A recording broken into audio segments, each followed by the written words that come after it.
మీద ప్రయాణించడం అందరికీ చాలా ఇష్టం. కానీ అదే హైవే మీద మనతో పాటు మనకు తెలియని వ్యక్తులు ప్రయాణిస్తున్నారని తెలిస్తే మనం అంత హ్యాపీగా హైవే మీద వెళ్ళగలమా? హాయ్ ఫ్రెండ్స్,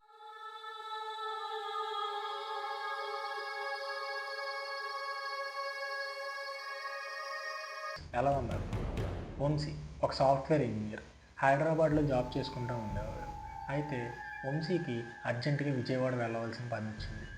విజయవాడ నుంచి కాల్ వచ్చింది ఇంటికి రమ్మని. వంశీ నైట్ 12:30 తన కారు తీసుకొని హైదరాబాద్ హైవే మీద అలా బయలుదేరుతున్నాడు. జోరున వర్షం. నైట్ 12:30 వెళ్తూ ఉండగానే చాలా నిశ్శబ్దంగా అనిపించింది.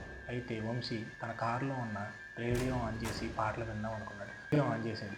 సిగ్నల్ లేకపోవడం వల్ల ఆ రేడియో నుంచి ఎటువంటి శబ్దం రాలేదు. దాంతో విసుగొచ్చిన వంశీ ఆ రేడియోని ఆఫ్ చేశాడు. నిదానంగా వెళ్తున్నాడు. చౌటుపల్లి దాటిన తర్వాత హైవే అంతా చాలా నిశ్శబ్దంగా ఉంది. అలాగే వెలుతురు కూడా ఏమీ లేదు. తన కారు నుంచి వచ్చే లైట్ వెలుతురు మాత్రమే ఉంది. జోరున వర్షం, వెలుతురు తక్కువే, నిశ్శబ్దంగా ఉంది. అయితే అలా వెళ్తుండగా ఒక తెల్లని ఆకారం హైవే మీద వర్షంలో కదులుతున్నట్టు అనిపించింది. కారు ఆ ఆకారం దగ్గరికి వెళ్ళగానే వంశీకి అదొక అమ్మాయి అని అర్థమైంది. చెయ్యి చాచి లిఫ్ట్ అడుగుతుంది వంశీని. వంశీ బ్రేక్ వేశాడు. ఈ వర్షంలో ఏంటి అమ్మాయి ఎక్కడుంది, ఏమి ఇబ్బందులు ఏముందా అని వంశీ కారు ఆపి విండో సైడ్ ఉన్న అద్దాన్ని కిందకి దించి ఆ అమ్మాయి వైపు చూశాడు. ముఖం మీద జుట్టుతో కవర్ అయి ఉండడం వల్ల ఫేస్ అంత క్లియర్గా కనపడలేదు. వంశీ ఎక్కడికి వెళ్ళాలి మేడం అని అడిగాడు. అప్పుడు ఆమె ఏమీ మాట్లాడకుండా చాలా నిశ్శబ్దంగా వెనకాల డోర్ తీసుకొని వెళ్ళి కూర్చోండి. వంశీ మనసులో ఇదేంటి, మనం ఈ టైంలో హెల్ప్ చేస్తుంటే కనీసం థ్యాంక్స్ కూడా చెప్పకుండా వెళ్ళి సైలెంట్గా కూర్చుంది అనుకుంటాడు.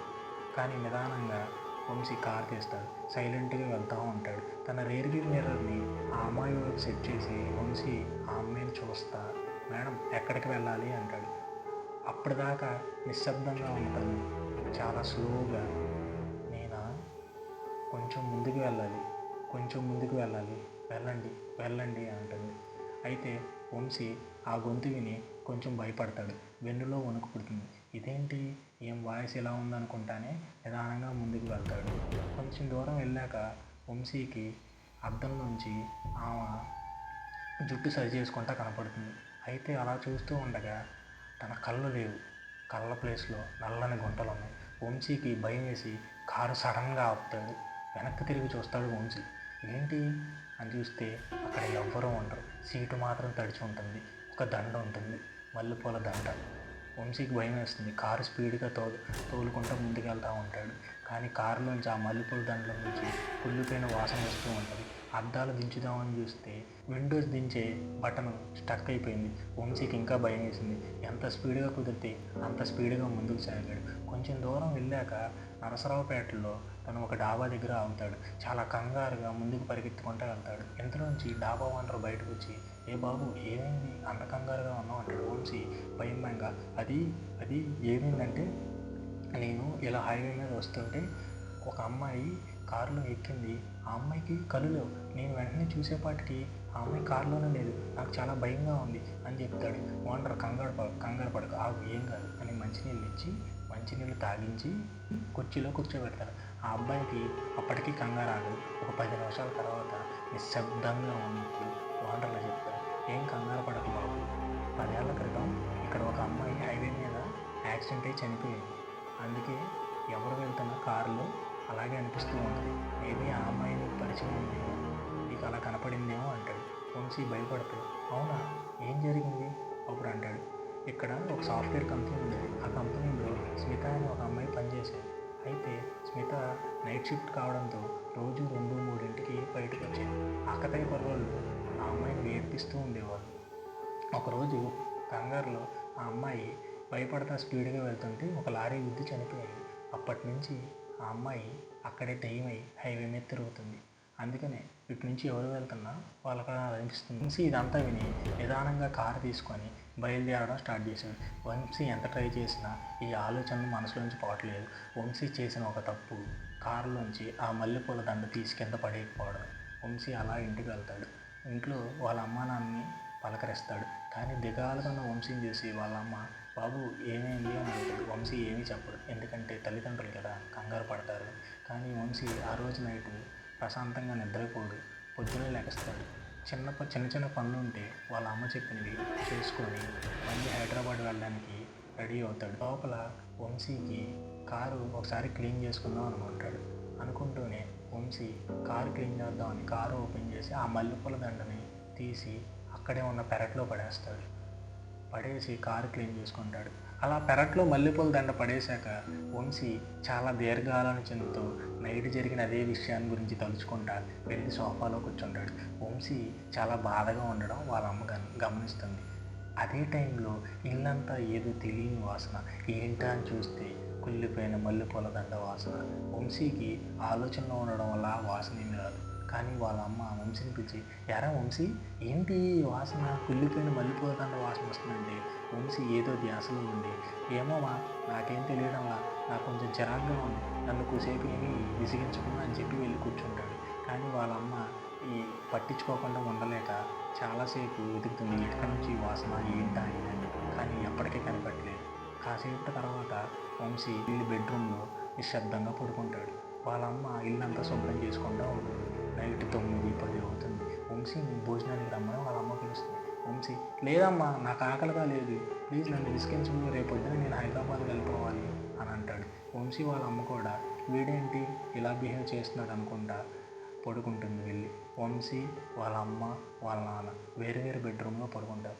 వంశీ వాళ్ళ అమ్మకి ఏవో శబ్దాలు, ఎవరో పరిగెడుతున్నట్టు, ఎవరో అరుస్తున్నట్టు, ఎవరో ఏడుస్తున్నట్టు. అయితే వంశీ వాళ్ళమ్మ బయటకు వచ్చి చూస్తుంది. ఎవ్వరూ ఉండరు, నిశ్శబ్దంగా ఉంటుంది. లోపలికి వెళ్ళిపోదాం అనుకుంటుంటేనేమో శబ్దాలు వినిపిస్తున్నాయి, అరుస్తున్నట్టు, ఏడుస్తున్నట్టు. వంశీ వాళ్ళ అమ్మ ఇంక ఇలా కాదని తిరిగి వెళ్ళి డోర్ ఓపెన్ చేస్తుంది. పెరట్లో ఏదో తెల్లని ఆకారం కదులుతున్నట్టు అనిపిస్తుంది. వంశీ వాళ్ళ అమ్మ నిద్రముట్టు వదిలించుకునేటట్టు కళ్ళు తుడుచుకొని ముందుకు సాగి నిదానంగా చూస్తుంది.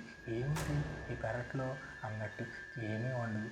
అయితే ఏమీ లేదని స్లోగా వెనక తిరగబోతుంటే ఒక తెల్లని ఆకారం చాలా దిక్కుగా తనకు కనపడి మాయమైపోతుంది. వంశీ వాళ్ళమ్మ చాలా గట్టిగా అరుస్తుంది. అది విన్న వంశీ వాళ్ళ నాన్న వంశీ బయటకు వస్తారు.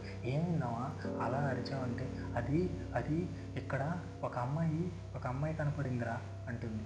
ఏమింది ఇక్కడ, ఏ అమ్మాయి, ఎలా ఉంది అంటారు. ఒక తెల్ల చీర కట్టుకొని తడిచిన బట్టలతో ఉందరా అంటే వంశీకి విషయం అర్థమవుతుంది. తీరా చూస్తే ఆ మల్లెపూల దండ అక్కడే ఉంటుంది. విషయం చెప్పి వీళ్ళని ఇప్పుడు భయపడ్డం కన్నా ఇంట్లోకి తీసుకెళ్ళి రేపొద్దునే విషయం చెప్దాం అనుకున్నాడు వంశీ. అయితే ఇంట్లోకి వెళ్తూనే వాళ్ళమ్మ ఏడుస్తూ భయపడుతూ ఉంది. ఎంతసేపటి ఓదార్చినా వాళ్ళ అమ్మకి భయం పోవడం లేదు. కాకపోతే ఎప్పటికో 3-4 పడుకుంది. పొద్దునే 7-8 అయింది. వంశీకి అసలు నిద్రే పట్టలేదు. ఇప్పుడు ఇలాగే వెళ్ళిపోతే ఇబ్బంది అవుతుందని వాళ్ళ అమ్మ నాన్నని పిలిచి, అమ్మ నేను ఇలా హైదరాబాద్ నుంచి విజయవాడ వచ్చేటప్పుడు ఒక సంఘటన జరిగింది, ఏమైందంటే అని చెప్పి జరిగిందంతా చెప్తాడు వాళ్ళ అమ్మ నాన్నకి. వాళ్ళ అమ్మ నాన్న అప్పుడు, అవునా మరి ఆ మల్లెపూల దండ ఎక్కడ పడేసావురా అని అడుగుతారు. వంశీ గుర్తు తెచ్చుకుంటే అప్పుడు గుర్తొస్తుంది, అది పెరట్లోనే ఉందని. వంశీ అప్పుడు, అమ్మా అది పెరట్లోనే పడేశానమ్మా, నీకు అక్కడే కదా నైట్ అలా కనపడింది అంటే, అవునరా అంటాడు. వంశీ వాళ్ళ అమ్మని, అమ్మ నువ్వు అది తీసి బయటపడేస్తే మనకి ఇంక ఏమీ అలా ఉండదేమో అనుకుంటాడు.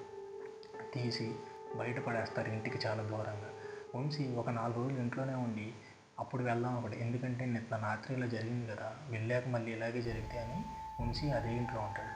ఆ రోజు రాత్రి అంత విచిత్రంగా ఏమీ జరగదు. కానీ వంశీకి ఆలోచనలు మాటలు పోవట్లేదు. ఒక 4 రోజుల తర్వాత హైదరాబాద్ నుంచి వచ్చింది అర్జెంటుగా ఆఫీస్కి రమ్మని. అయితే వంశీ విజయవాడ నుంచి బయలుదేరి మళ్ళీ అదే హైవే మీద వెళ్తూ ఉంటాడు. కానీ వంశీ ఈసారి అంతకుముందు వచ్చినంత ఆనందంతో స్టార్ట్ అవ్వడు, చాలా భయంగా వెళ్తూ ఉంటాడు. ఈసారి కూడా వంశీకి సేమ్ సిచ్యువేషన్ ఎదురవుతుంది. వర్షం, నిశ్శబ్దం, చీకటి అన్నీ ఒకే రకంగా కనపడుతుంది. వంశీ ఎక్కడ అమ్మాయి కనపడుతుందా అనుకుంటూ భయంగా వెళ్తూ ఉంటాడు. నిజంగానే ఈసారి తెల్లని ఆకారంతో అదే అమ్మాయి కనపడుతుంది. కానీ ఈసారి వంశీ కారు ఆపడు.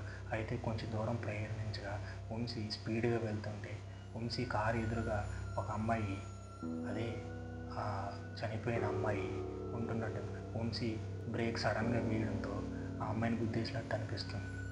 వంశీ దిగి చూస్తే అక్కడ ఎవరో ఉండరు.